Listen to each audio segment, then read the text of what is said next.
ये बात करते हैं न्यू मेट्रो सिटी की कि न्यू मेट्रो सिटी एक अच्छा प्रोजेक्ट है या नहीं अच्छा प्रोजेक्ट। में एक फीडबैक मुझे बार बार आ रहा है, new metro city fraud project है, बहुत बड़ा फ्रॉड प्रोजेक्ट है। न्यू मेट्रो सिटी के बारे में बहुत सारे लोग ऐसे हैं जो कि समझते हैं बहुत बड़ा फ्रॉड है।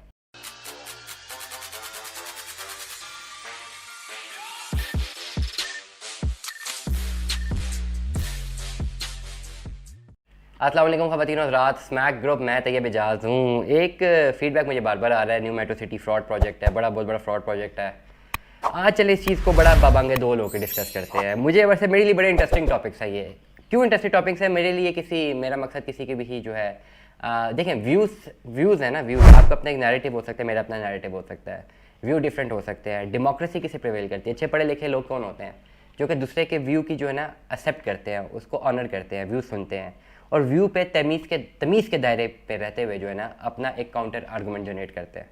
ये एक प्रॉपर एक तहजीब याफ्ता लोगों की ये सोसाइटी होती है और पढ़े लिखे लोगों की डोमेन भी यही होती है। और मैं इस पर्टिकुलर डोमेन को बहुत ज़्यादा सपोर्ट करता हूँ, बहुत ज़्यादा मैं इस पर्टिकुलर डोमेन को सपोर्ट करता हूँ और मैं इसी का हामी हूँ। न्यू मेट्रो सिटी के बारे में व्लॉगिंग, जब मुख्तलिफ प्रोजेक्ट के बारे में जब भी बहरिया टाउन के हवाले से करो, कैपिटल स्मार्ट सिटी के हवाले से करो, बहुत सारी फिजी राय भी मिलती है, कुछ लोगों के कंसर्न भी होते हैं। मेरी कोशिश होती है जिनके कंसर्न्स हैं उनको एड्रेस करें, उनकी बात को हम डिस्कस करें। जो आपका पॉइंट ऑफ व्यू है वो आपका पॉइंट ऑफ व्यू है, मेरा फ़र्ज़ है कि आपके पॉइंट ऑफ व्यू को लॉजिकल आर्गूमेंट के ज़रिए मैं काउंटर करूँ और आपको कन्विंस करूँ।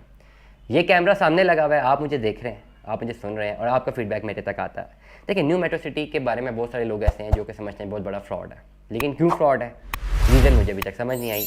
अगर हम एक एनालिसिस करते हैं तो बहुत सारे लोग कहते हैं जी फ्रॉड इसलिए कि हमने फ़ाइल ली थी 5 लाख रुपए की, हमें 2 महीनों में 7 लाख का मुनाफा नहीं आया इसलिए फ्रॉड है। अब जब आप इस पर्टिकुलर रीजनिंग आप ये देते हैं तो फिर जो है बात जो है इस बात का जवाब देना ज़रूर बनता है, नंबर 1।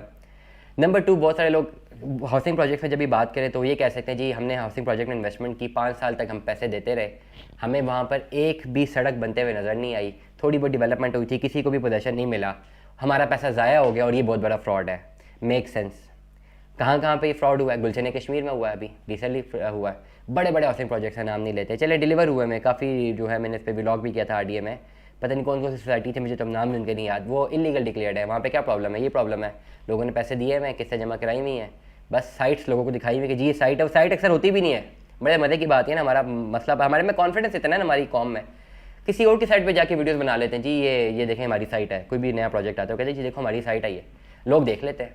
वो कंटेंट पे जो है ना आजकल, वो पहले कहते थे ना सहाफ़त की दुनिया में ना, मैं डेफिनेटली थोड़ा सा एक पढ़ा लिखा आदमी भी हूँ गलती से, तो जर्नलिज्म का बड़ा शौक़ रहा है, इकनॉमिक्स का बड़ा शौक़ रहा है। तो जब मैं न्यूज़ चैनल पे हुआ करता था तो पहले बात होती थी ना कि जो लिखा गया, जो कुछ लिख लिया, कलम ने लिख लिया, अखबार में छप गया, वही जो है सच्चाई लोगों ने मान ली। आजकल ये जो इस कैमरे की आंख ने दिखा दिया वही सच्चाई मान ली, और इस पर सोने पे सुहागा ये कि कैमरे की आंख कुछ दिखा रही होती है, एडिटिंग हो के ऐसी चीज़ें बन के निकल आ जाती है ना सामने कि बंदा हैरान हो जाता है। तो कैमरे की आंख दिखा देती है और बहुत सारे लोग ओवरसीज़ होते हैं जो वो कैमरे की आंख पे जो है वो एग्री कर जाते हैं, एतमाद कर लेते हैं और नुकसान हो जाता है। पाकिस्तान की रियल एस्टेट में लोगों का लाखों करोड़ रुपए, अरबों रुपये डूबना एक नॉर्मल सी बात है, बिल्कुल नॉर्मल सी बात है। अब पैसे किसी के ना डूबें, कोई 2-4 महीने में या 1 आध महीने में कोई ऐसे केस, फ्रॉड के केसेस ना आए तो हम परेशान हो जाते हैं कि यार ये फ्रॉड के केसेस नहीं लोग हमें बता रहे, कहीं सब कुछ ठीक तो नहीं हो गया। तो ये एक नॉर्मल सी बात है। हम बहैसियत कौम, जिसमें मैं भी शामिल हूँ, आप भी शामिल हूँ, सारे नहीं लेकिन बहुत सारे लोग जो हैं वो करप्ट प्रैक्टिसेस में शामिल हैं, और जो बिल्कुल नहीं शामिल वो केयरलेस है। फॉर एग्जांपल जो करप्ट प्रैक्टिसेस में शामिल नहीं, वो केयरलेसनेस करते हैं, जुगाड़ करते हैं। ये भी सच्चाई है, हम लोग भी करते हैं, आप लोग भी करते हैं। दिस इज़ द फैक्ट, हमें इस चीज़ को रियलाइज़ करना चाहिए। बात करते हैं न्यू मेट्रो सिटी की कि न्यू मेट्रो सिटी एक अच्छा प्रोजेक्ट है या नहीं अच्छा प्रोजेक्ट। मेरे पास 3-4 आर्गूमेंट्स हैं। जब भी आप न्यू मेट्रो सिटी में हम बात करेंगे, आप देखते हैं कि डेवलपर कौन है, लोकेशन क्या है, लोकेशन आइडियल लोकेशन है, मेन जीटी रोड पर वाक़ है, आइडियल लोकेशन है, नंबर 1।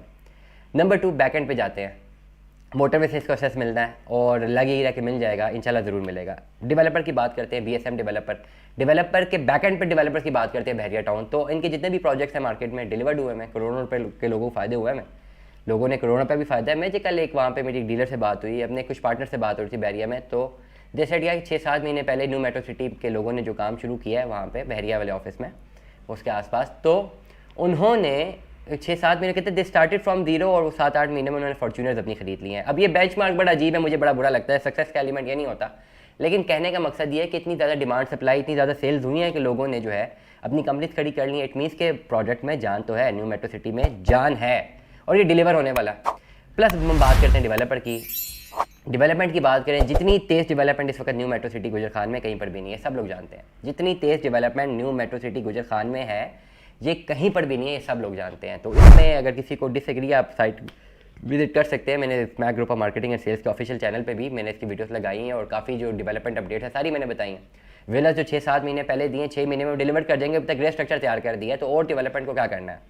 आपका कंसर्न ये है कि जी मैंने फाइल ली थी, वो मुझे 6-7 लाख रुपये मुनाफा नहीं आया, तो आपकी जो ओवरऑल मैकेनिज्म था वो गलत था, आपकी अप्रोच गलत थी। अगर हमेशा रियल स्टेट में 4-5 लाख रुपया इन्वेस्टमेंट करके 4-5 लाख रुपया मुनाफा आ जाए 1-2 महीने में, 6 महीने में, 7 महीनों में, तो फिर मैं ये काम क्यों कर रहा हूँ पूरा दिन। 2800 वीडियोस पोस्ट कर ली 1 साल 1.25 साल में, इतनी ज़्यादा अपॉर्चुनिटी कॉस्ट दी है। मेरी पीएचडी स्टार्ट होनी थी, मैं यंगेस्ट गोल्ड मेडलिस्ट हूँ, एमफिल मैंने किया हुआ है। Youngest at the age of 25 I receive the gold medal from presidents मैंने गोल्ड मेडल जीता है, और मैं अभी 29 ईयर्स ओल्ड हूँ।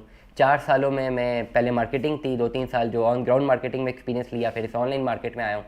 तो 3-4 साल में मार्केटिंग कर के मेरे पास टाइम ही नहीं बचा पीएचडी करने का, उसकी अपॉर्चुनिटी कॉस्ट मैंने दे दी इस चैनल पे। तो अगर तो बड़ा आसान नहीं होता कि 4.5-5 लाख रुपया मैं इन्वेस्टमेंट कर देता फाइलों में, इतना तो मुझे पढ़ा के भी मिल जाता है। मैं एमफिल मैंने किया हुआ, मैं इकनॉमिक्स भी पढ़ता हूँ, इकनॉमिक्स समझाता हूँ। मैं तो लेक्चर देने का, पढ़ाने का किसी कॉलेज में पढ़ा दूँ, ट्यूशन पढ़ा दूँ, तो 2-3 महीने की तनख्वाह अगर जोड़ लूँ तो 4-4.5 लाख रुपए बन जाएगा। तो अपना कारोबार ना शुरू कर दूँ, 4.5 लाख रुपए इन्वेस्ट करूँ, 5 लाख का मुनाफा आ जाए। ये इतनी मेहनत करने की क्या ज़रूरत है, ये कैमरे के आगे बैठ के पूरा दिन रिसर्च करने की, डाटा करने की, सारा कुछ करके क्या ज़रूरत है। फिर ज़रूरत तो नहीं बचेगी ना। Second on the other hand अगर मैं बात करूँ पीएचडी की अपनी कॉस्ट दे के, फिर मुख्तलिफ जो अपने ऑलरेडी रनिंग बिजनेस चल रहे हैं वो सारी कॉस्ट दे के यहाँ पे बैठ के बात कर रहा हूँ ना। आपको 6 मिनट की वीडियो आपके सामने आती है, तो ये 6 मिनट तो पीछे नहीं होते, इसके बैक एंड पे जो मेहनत लगती है, कैमरा सेट करना, प्रोडक्शन सेट करना, पूरी टीम को मैनेज करना, एवरीथिंग, प्रॉब्लम तो है ना। तो अगर इतना आसान होता, तो वेरी स्ट्रेट फॉरवर्ड मैं बता रहा हूँ कि 4-5 लाख रुपए इन्वेस्ट करके 5.5-6 लाख रुपए का मुनाफा फ़ौरन आ जाता फाइलों से ही, तो फिर सारे बंदे वही काम कर रहे होते हैं। हमें तो फिर ज़्यादा एक्सपीरियंस होता, हम भी वो काम कर रहे होते हैं, हमें क्या ज़रूरत थी। तो इसलिए अगर आप ये समझते हैं कि आपने फाइल में इन्वेस्ट किया, फाइल का रेट ऊपर नीचे चला गया, तो आपने फाइल में क्यों इन्वेस्ट किया। फाइल का रेट ऊपर नीचे चला जाए, आपका मकसद ही नहीं था ये इन्वेस्टमेंट करने का। आपका तो मकसद ये है, मैं अपने व्लॉग में हमेशा कहता हूँ, फाइल में अपनी इन्वेस्टमेंट करें, इस लॉन्ग रन जर्नी को क्लियर करें, 2-3 साल का पेमेंट प्लान क्लियर करें, सारे पैसे जमा कराएं, प्लॉट ले लें, उस प्लॉट को आप बेचें, उसको रखें, वो आपकी अपनी सवाबदीद है, वो आपकी अपनी मर्जी है। उससे पहले जब तक वो फाइल है, वो तो कागज़ का टुकड़ा है, उसको तो लिटिगेशन में भी आप लेके नहीं जा सकते। आप खाली इन्वेस्टमेंट करते हैं सोसाइटीज़ में, सोसाइटी आपसे पैसे मांगती है, भाई हमें पैसे देते रहो, उनके पास पैसे नहीं होते। आपके पास पैसे होते हैं लेकिन इकट्ठे नहीं होते, आप किस्तों में देते हैं।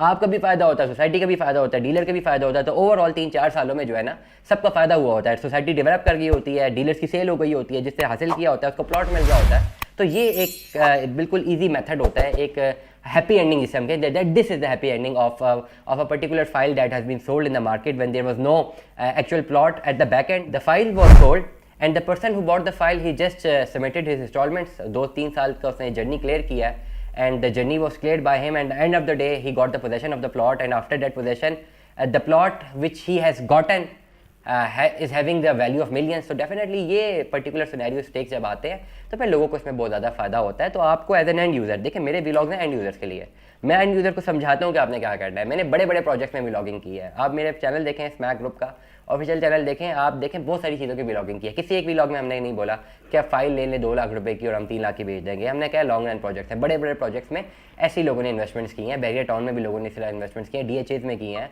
DHA मुल्तान है उसमें लोगों ने इन्वेस्टमेंट की हुई है। तो इसी तरह ये प्रोसेस चलता है, इसी तरह इनिशिएट होता है, इसी तरह इसके रिजल्ट निकलते हैं। दुआ में याद रखिएगा, न्यू मेट्रो सिटी गुजर खान में आज अपनी इन्वेस्टमेंट कीजिए। इन्वेस्टमेंट किस प्रोडक्ट में करनी है, किस में नहीं करनी, इन्वेस्टमेंट से करने से पहले हमसे रब्ता ज़रूर कर लीजिए। व्हाट्सएप नंबर भी मना है, रब्ता करें, व्हाट्सएप करें, रब्ता करें, अपनी जो है क्वेश्चन पूछे, हम आपको आंसर देंगे। प्लॉट लेना ना लेना, दैट्स अनदर पॉइंट। मुझे जब लोग रब्ता करते हैं, इन्फॉर्मेशन लेते हैं और इस इन्फॉर्मेशन से जो है लोगों का फ़ायदा होता है, तो हमारा सक्सेसफुल एलिमेंट वही है। हमने नहीं जाना सेल्स की तरफ से, हम सेल ओरिएंटेड जो है ज़्यादातर मेरी कोशिश नहीं होती। मेरी और यूट्यूब एल्गोरिथम्स ओरिएंटेड व्लॉग होते हैं, जो लोग इस चीज़ को समझते हैं, दे कैन अंडरस्टैंड इट। रब्ता कीजिए व्हाट्सएप नंबर पर, इंशाल्लाह आपको बेहतर रहनुमाई फराहम करेंगे। दुआ में याद रखिएगा, अपना बहुत सारा ख्याल रखिएगा। Stay tune with us. अल्लाह हाफिज़।